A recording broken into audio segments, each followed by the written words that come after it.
Olá, bem-vindas, bem-vindos, bem-vindes. Eu sou Leonardo Birsch e eu vou dar uma aula agora de gestão financeira para projetos culturais. Essa aula ela é realizada através do PROAC, o PROAC direto, da Secretaria de Cultura e Economia Criativa do Governo do Estado de São Paulo. E antes da gente começar, eu aviso para todos vocês que se vocês quiserem compartilhar esse conteúdo que eu vou colocar aqui na aula, tanto o vídeo quanto algumas coisas que eu vou deixar aqui na descrição, vocês podem compartilhar. Eu só peço que vocês sempre citem a fonte, façam referência a esse vídeo, citem a autoria e também não tirem de contexto. Por quê? Eu vou colocar alguns dados que são relativos ao nosso ano, ao ano de 2022, que é quando eu estou fazendo esse vídeo. Só que as regras elas podem mudar. Elas podem mudar tanto de um mês para o outro, quanto de um ano para o outro, ou de um edital para o outro. Então tudo que eu falar aqui é referente ao ano de 2022. Eu sou diretor de produção cultural, eu trabalho com projetos tanto em leis de incentivo, quanto editais públicos, editais privados.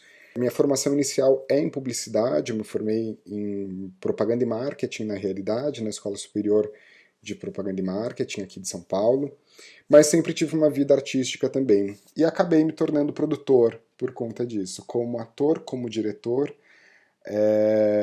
eu comecei a fazer a produção dos meus projetos. Depois eu comecei a pegar outros projetos, então são 12 anos já produzindo e lidando também, tendo muito contato com muitas pessoas que têm dúvidas, dificuldades, pessoas que estão começando na produção cultural agora. Então eu tenho um prazer imenso em conversar com as pessoas, ajudar em tudo que for possível para que as pessoas possam se desenvolver. Nosso país ainda é muito carente, né, na formação em produção cultural. A gente aprende muito na prática. Então também penso que essa aula é voltada para vocês que são artistas, que querem produzir os seus projetos, as suas obras e não sabem muito bem por onde começar. Então, nesse percurso que eu fui desenvolvendo, eu fiz um mestrado em educação, faço doutorado em educação, arte e história da cultura também, e dou muita oficina de produção, dou muita oficina para artistas visuais, para produtores de teatro, em universidades. Então, é um pouco a partir disso que eu vou conversar hoje, é a partir dessas experiências que eu fui recolhendo nesses anos. A gente vai conversar hoje sobre noções gerais, sobre orçamentos de projetos, avaliação dos orçamentos por bancas de seleção de projetos. Eu faço parte de algumas bancas, sou parecerista de projetos culturais, então eu tenho um olhar também sobre o orçamento para compartilhar. Questões éticas para orçamentos, importância do controle financeiro do projeto quando a gente está realizando, uma ferramenta de organização financeira que é o Excel, mas nós temos tantas outras ferramentas, tem muitas ferramentas que são livres, gratuitas. Vou também falar um pouquinho sobre a montagem de uma planilha orçamentária e também alguns usos para essa ferramenta de organização financeira. E esses temas eles são necessários tanto no momento anterior à obtenção do recurso, quanto no momento da execução do projeto. Ou seja, eles são importantes quando a gente estiver organizando o projeto cultural, desenvolvendo o orçamento de um projeto para enviar para um edital, para enviar para uma lei de incentivo, ou até mesmo para uma empresa que a gente quer fazer uma negociação direta, ou para alguma entidade que pode comprar o nosso projeto ou apresentações dele, e também durante a execução. Porque se a gente tem qualquer problema na execução das finanças do projeto, pode faltar dinheiro para pagar alguém, para pagar alguma coisa, para pagar o aluguel de um espaço, para pagar um material para construir algum elemento que é necessário, para pagar uma mão de obra. Então a gente precisa ter esse controle muito certo, para que no fim não falte dinheiro e a gente tenha feito o melhor uso possível desse dinheiro. Então, começando, né, um pensamento inicial para orçamentos. É muito importante a gente entender tudo que a gente está prevendo no projeto. Eu sempre falo o que estamos prometendo. Então, eu estou prometendo, por exemplo, que eu vou fazer uma apresentação em 5 cidades diferentes. Elas são distantes até 150 quilômetros, umas das outras. Tem uma proposta de iluminação e videomapping. Tem também a publicação de um livro com 1000 exemplares e distribuição para 1000 municípios brasileiros. criação de uma sede para a iniciativa ou para o projeto cultural, para o grupo de teatro, para a companhia de dança, para o coletivo de artistas. Queremos criar uma sede. Divulgação das ações do projeto através de vídeos publicados nas redes sociais. Bom, eu estou sugerindo aqui algumas coisas só para que a gente tenha uma medida para conversar.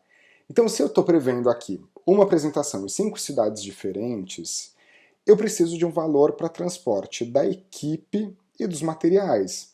Eu tenho cenário, eu tenho instrumentos musicais, eu tenho um equipamento de iluminação que eu levo. Quantas pessoas fazem parte dessa equipe? São 20 pessoas? São 10 pessoas? São 5? Então eu preciso entender se eu estou contemplando no orçamento valor para tudo isso. Eu nem estou falando aqui de hospedagem, de alimentação, que também são custos. Eu estou falando de alguma coisa anterior ainda, que é esse transporte. Eu estou colocando isso porque é muito comum ver projetos com orçamentos que não correspondem ao que o projeto está prevendo. Então, em outro caso, se eu estou propondo essa proposta de iluminação e videomapping, eu tenho dinheiro para alocação de equipamentos como computador, projetor, refletor, ou o técnico que eu vou contratar, o criador que eu vou contratar, ele já está trazendo esse equipamento, quanto isso vai custar? Eu tenho dinheiro para pagar o cachê dos técnicos também, porque também tem uma equipe trabalhando para essa iluminação e para esse videomapping. Tem tudo isso contemplado no orçamento? No caso da publicação do livro, né? Então vou publicar um livro, são 1000 exemplares que eu vou imprimir e distribuir para 1000 municípios. Então cada município recebe um livro. Eu tenho uma verba para distribuir esses 1000 exemplares via correios? Se eu estou falando de 1000 municípios, eu estou falando mais do que o estado de São Paulo. Estou falando de São Paulo, Minas Gerais, Rio de Janeiro, será? Ou estou falando unidades federativas do país inteiro. Eu tenho verba para distribuir isso por correios? Talvez eu tenha que repensar essa minha proposta para me adequar à verba que tem disponível nesse edital, nessa lei de incentivo. Mas não podemos esquecer de colocar isso no orçamento. Se queremos criar uma sede para a iniciativa, tem um valor para pagamento do aluguel, da água, da luz, da internet?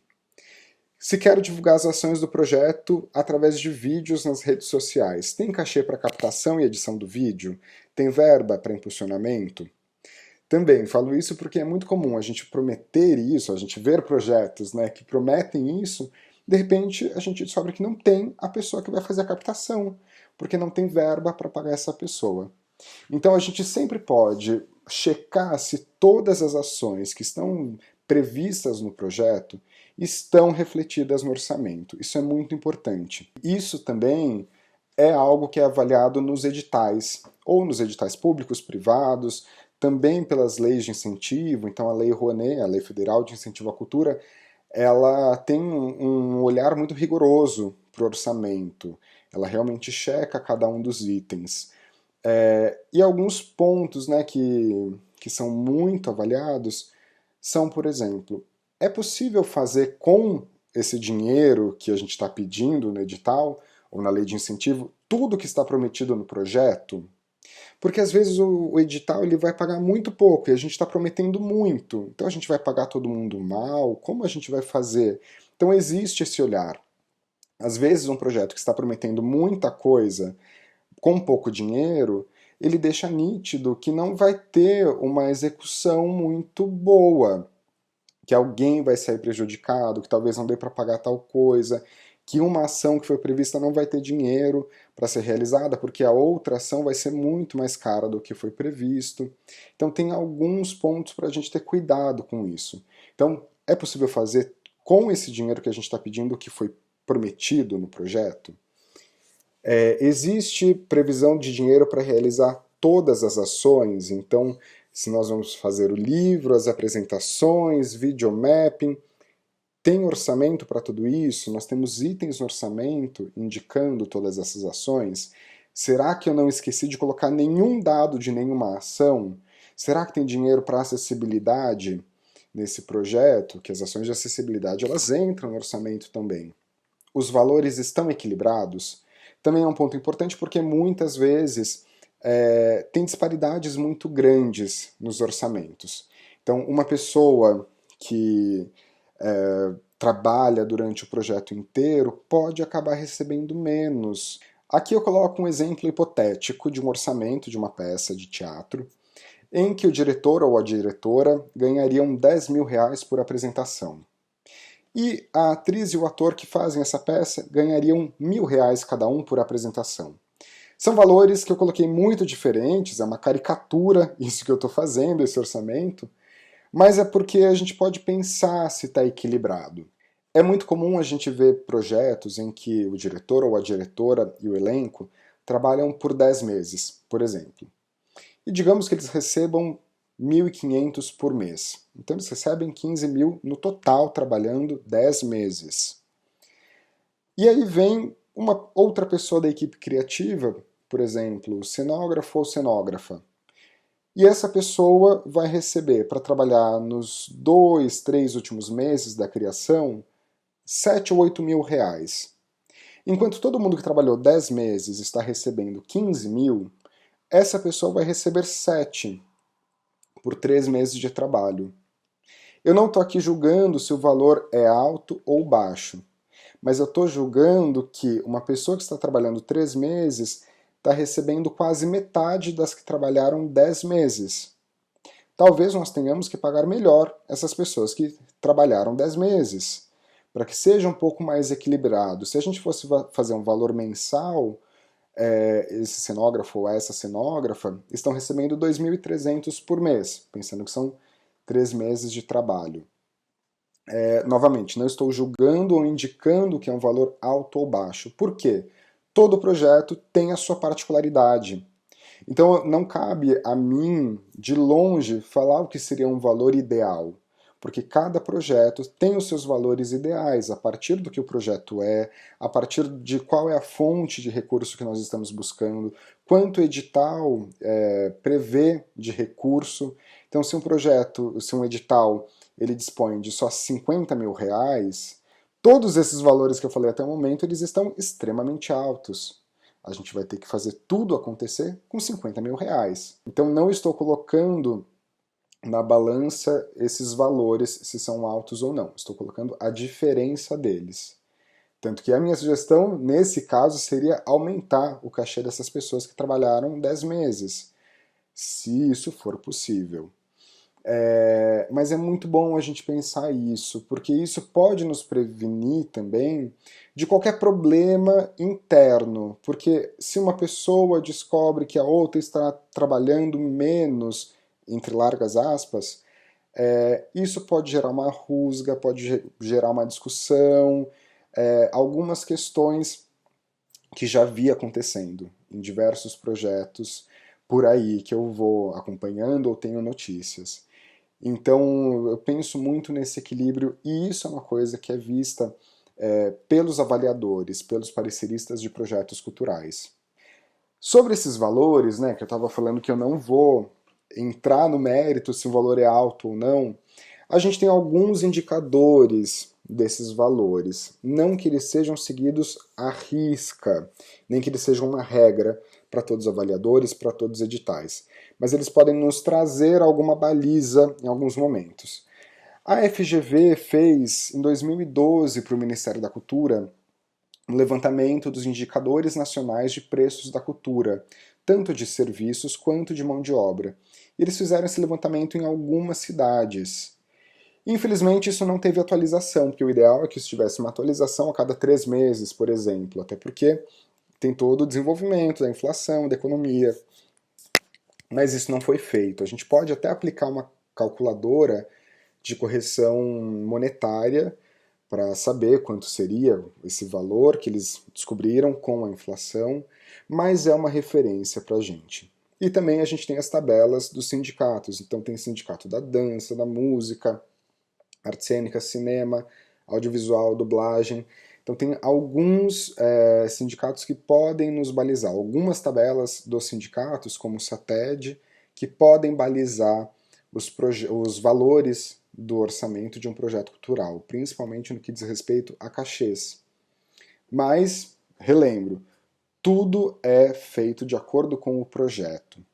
Então não dá também, infelizmente, para a gente se prender a esses indicadores nacionais de preços da cultura, por exemplo, da GV, porque às vezes o projeto vai ser feito de algum outro jeito, tem alguma particularidade que vai deixar algum custo mais barato ou mais caro. Então, até agora, a gente estava falando sobre a elaboração do orçamento de um projeto antes desse projeto ser executado.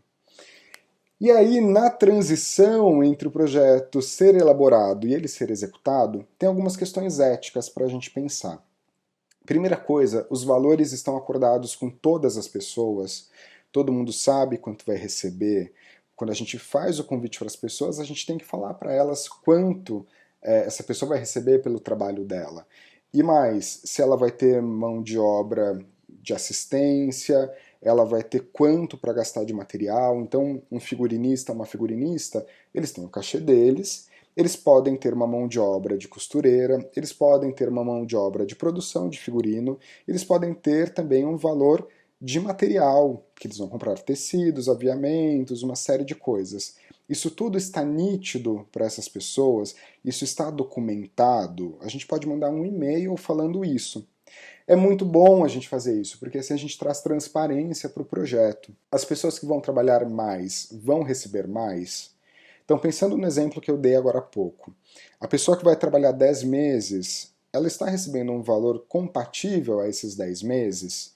E a pessoa que vai chegar nos últimos meses desse projeto está recebendo um valor também compatível a essa participação dela nesses últimos meses?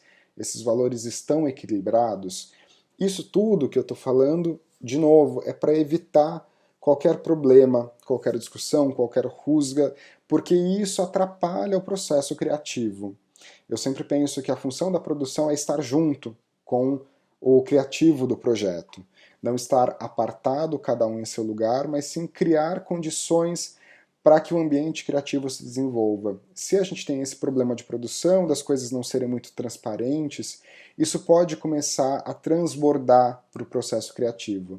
Isso não é interessante para nenhum de nós. Falo isso como produtor e como artista também. Agora, passando para a execução em si. Quando conseguimos o dinheiro, ganhamos o edital ou conseguimos o patrocínio, a gente vai começar a executar esse projeto. E a gente precisa ter um controle dessas finanças, né?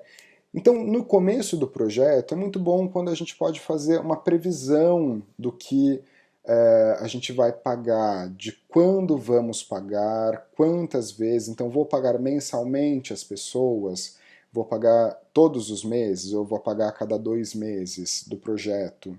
Então, a gente tem esse controle para saber como eu vou executar esse projeto. Eu trago aqui uma tabela que é um orçamento muito simples, é um orçamento de R$ 21.500, distribuído em 4 meses. Então esse projeto dura 4 meses. E eu coloco aqui uma coluna para cada mês para dizer quanto eu vou pagar de cada rubrica é cada item do projeto. Então, cada rubrica, quanto eu vou pagar a cada mês. Vocês podem ver que contador de histórias, por exemplo, recebe todos os meses. O registro audiovisual de uma apresentação vai ser feita só uma vez. Então eu posso registrar só uma apresentação e pagar naquele mesmo mês. Então, R$ 2.000 dessa apresentação estão sendo pagos nesse mês. Desenvolvimento do site, eu vou fazer o site só uma vez, o desenvolvimento dele. Então eu vou pagar o desenvolvimento no primeiro mês. Depois que o site estiver pronto, eu vou ter uma verba para atualizar o site mensalmente, para poder alimentar, colocar mais conteúdo nele. Então, nos meses seguintes ao desenvolvimento dele, eu tenho essa verba para atualizá-lo. E aqui eu mostro para vocês um pequeno descritivo, é algo muito simples, sobre a execução financeira do projeto. Aqui é um formato muito básico, a gente pode pensar como expandi-lo com outras informações. Mas aqui eu lanço qual é o mês em que eu executei o pagamento, qual é a descrição, qual é a rubrica que eu paguei, isso de acordo com aquele orçamento que eu fiz inicialmente, qual foi o valor que eu paguei e qual foi a data em que eu paguei esse valor. Por que eu coloco esses itens? Porque no final eu posso somar todo o valor e ver se está batendo com o orçamento que eu tinha feito inicialmente, e a data para que eu possa checar no extrato bancário da conta depois. Então aqui são só essas organizações simples. Pensando no PROAC Editais, que é o edital aqui de cultura do estado de São Paulo, a gente inclui algumas outras informações, mas a base é essa. Que outras informações a gente coloca na prestação de contas do PROAC? A gente coloca quem foi o favorecido, qual foi o serviço adquirido, qual é o CNPJ, o CPF do fornecedor desse serviço ou material, qual que é o número do comprovante fiscal, qual é o número da nota fiscal, qual foi a data da emissão dessa nota fiscal e qual é o comprovante do pagamento. Por exemplo, é uma nota fiscal, ou é um recibo, ou é um RPA. E coloco o valor dessa nota, o valor que foi pago. Também, ao fim, eu posso somar tudo isso. Essa é uma versão maior e ela já está desenvolvida para a prestação de contas do PROAC Editais. Outros editais eles vão ter um funcionamento muito similar. Um dado importante, esse modelo que eu coloco aqui, ele é referente ao ano de 2022 do PROAC. Então sempre vejam o material específico da Secretaria de Cultura, o manual desenvolvido por ela, ou das outras secretarias dos outros estados, municípios, ou também da Secretaria Especial da Cultura, Ministério da Cultura, para saber como a gente deve fazer essa prestação de contas. Mas eu estou indicando aqui algumas coisas que são necessárias. A gente não pode perder de vista que no caso de um edital como o PROAC, a gente está lidando com o dinheiro público. Então é muito importante a gente ter toda a transparência, seguir todas as regras que a Secretaria de Cultura e Economia Criativa nos coloca. Por isso, algumas regras. Todo pagamento que é feito precisa ter uma nota fiscal que o comprove. Se não temos a nota fiscal, é possível usar um recibo em alguns casos. Então, o Manual de Prestação de Contas do PROAC já fala sobre isso. Algumas das regras para os recibos. A pessoa que vai receber através de recibo, ela não pode fazer uma prestação de serviços a todo momento nesse projeto, por exemplo, periódica, mensalmente. Ela pode receber através de recibo uma vez. O recibo ele tem que ter o valor máximo de um salário mínimo. E a gente tem que pedir autorização da Secretaria de Cultura para poder proceder com esse pagamento. Então, esse é um caso. Locação não tem uma nota fiscal. Então, locação a gente pode sim pagar através de recibo, mas também precisamos desse recibo. Mas nunca esqueçam, tudo precisa de nota fiscal. Um artista, um músico, ele vai receber através de nota fiscal ou de RPA, que é o Recibo para Pagamento de Autônomos. O RPA ele tem um pouco mais de impostos, algumas coisas que são devidas para pagar, mas as notas fiscais, como mês, servem para esse tipo de pagamento de cachês de artistas. Então não esqueçam, a gente precisa de nota fiscal de tudo. E eu falo isso e friso muito, porque já vi muitos projetos com problemas na prestação de contas por falta de nota fiscal. Estamos chegando agora nas ferramentas que nos auxiliam para a organização financeira. Então eu estava mostrando algumas tabelas para vocês. Essas tabelas, que ajudam bastante a gente, podem fazer cálculos automáticos, eu faço no Excel, mas também é possível fazer no Planilhas Google, no Numbers e no LibreOffice. O LibreOffice ele é como o Office da Microsoft, mas ele é uma versão gratuita e livre, você pode baixar no seu computador. O Planilhas Google você usa no próprio navegador. E o Numbers é o aplicativo parecido com o Excel do Mac. Aqui eu apresento uma montagem simples de orçamento no Excel. Então, quais itens a gente pode colocar nesse orçamento? Eu sempre coloco descrição, quantidade, unidade, ocorrência, valor unitário e valor total. Então aqui, por exemplo, nesse orçamento hipotético, nós temos desenhistas, escritores, impressão de livro, locação de espaço para lançamento e equipamento de som para o evento do lançamento. Bom, é um projeto de lançamento de um livro, de fazer um livro, lançar esse livro, né? Publicá-lo e lançar. Então, eu vou convidar 10 desenhistas e 10 escritores para participar desse livro. Então, item, né? A descrição, desenhistas e escritores. Quantidade, quantos desse item serão utilizados? Serão 10 desenhistas, 10 escritores. Qual que é a categoria do item? É o cachê. Eu vou pagar para cada um dos escritores e desenhistas cachê. E quantas vezes isso vai ser utilizado? Ou quantas vezes eu vou pagar? Só uma vez.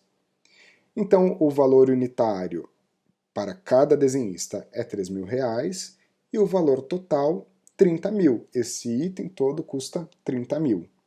A impressão dos livros.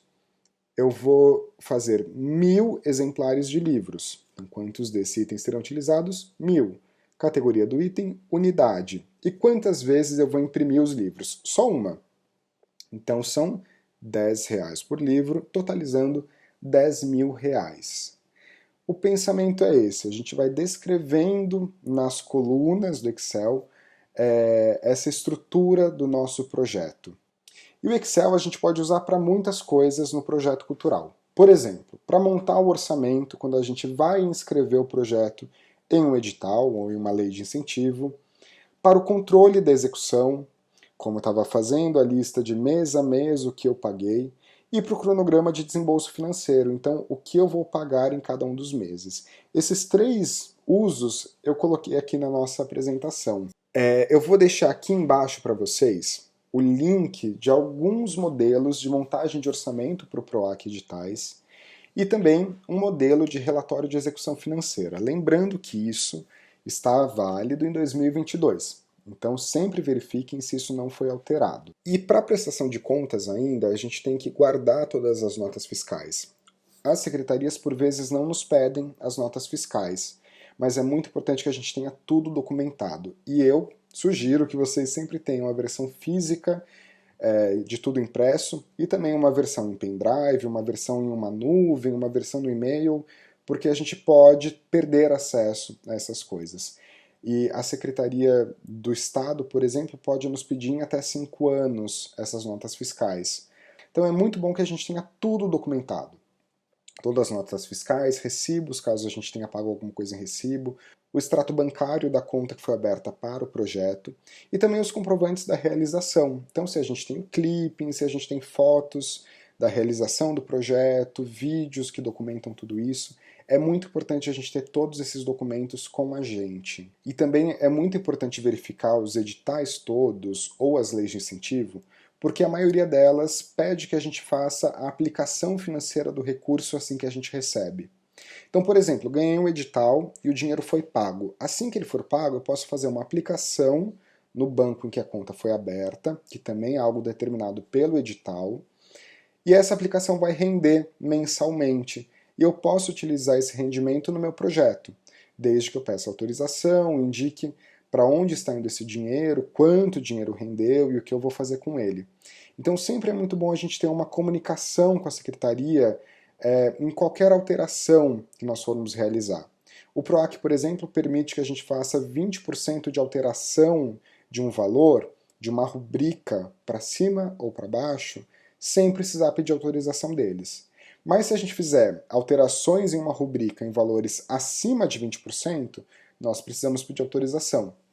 Então todas essas alterações que foram feitas, nós temos que avisar a secretaria e pedir autorização para que a gente possa seguir com o projeto. Tudo isso que eu estou falando é para que a gente não tenha nenhum problema depois, para que a gente não tenha nenhuma surpresa quando a gente prestar as contas e a secretaria nos pedir alguma coisa e a gente descobrir que a gente fez algo errado sem ter visto o manual. Para encerrar essa pequena videoaula, eu deixo aqui para vocês sempre lembrarem de ver o manual de prestação de contas dos projetos. Ver os editais, porque os editais também já trazem as regras, o edital é sempre a regra do que a gente tem que executar. Ou a instrução normativa da Lei Rouanet, por exemplo, a gente tem que sempre se apegar às regras. E também aos manuais. Então o PROAC Editais tem um manual muito bom de prestação de contas. A gente tem que seguir ele, é um manual muito simples. Seguindo, não vai ter problema, a gente vai saber fazer tudo direitinho. Eu fico muito à disposição de vocês, se vocês tiverem dúvidas, podem mandar para o meu e-mail, que eu vou deixar aqui embaixo, e também tem esses materiais que eu vou colocar aqui no link para vocês. Muito obrigado, espero que tenha sido bom para vocês assistir essa aula, que tenha tirado dúvidas que vocês tinham. Até mais.